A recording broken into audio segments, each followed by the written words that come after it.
I know that you were a radio man in Vietnam. We were talking at one of our recent events about how much gear that you ground pounders carried at any one time. How much did that radio weigh, and how much gear would you carry at any one time?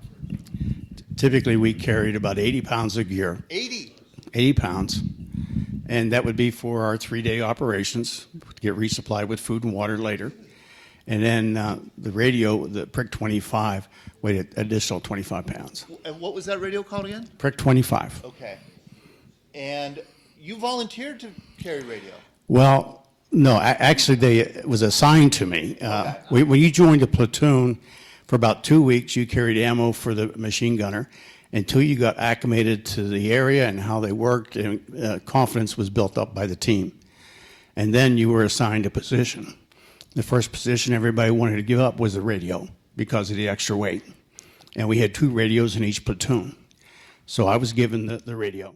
Weren't radio men also targets? Because if you get the radio man, you cut communication? Or no? Yeah, typically you had an officer or a sergeant along with the radio. Okay. So that was a point of interest. Okay.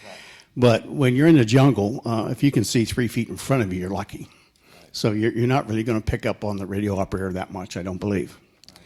But I liked it because I had a rucksack to carry my gear on, and I was able to balance it. If I sat down on the ground, I couldn't get up. Somebody had to help me up.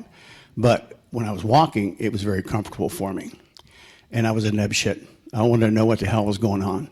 So I had the radio. I kind of knew what was going on.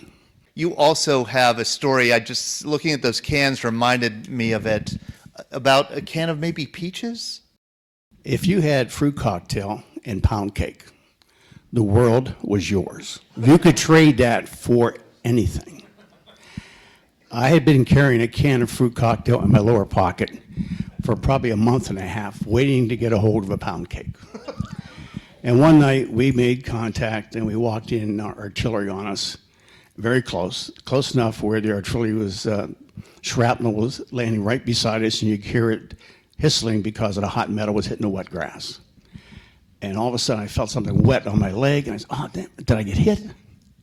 No, that's my fruit cocktail. I would rather had a Purple Heart than to lose that fruit cocktail. Thank you very much, Ron. Thank you, Ron. Good one.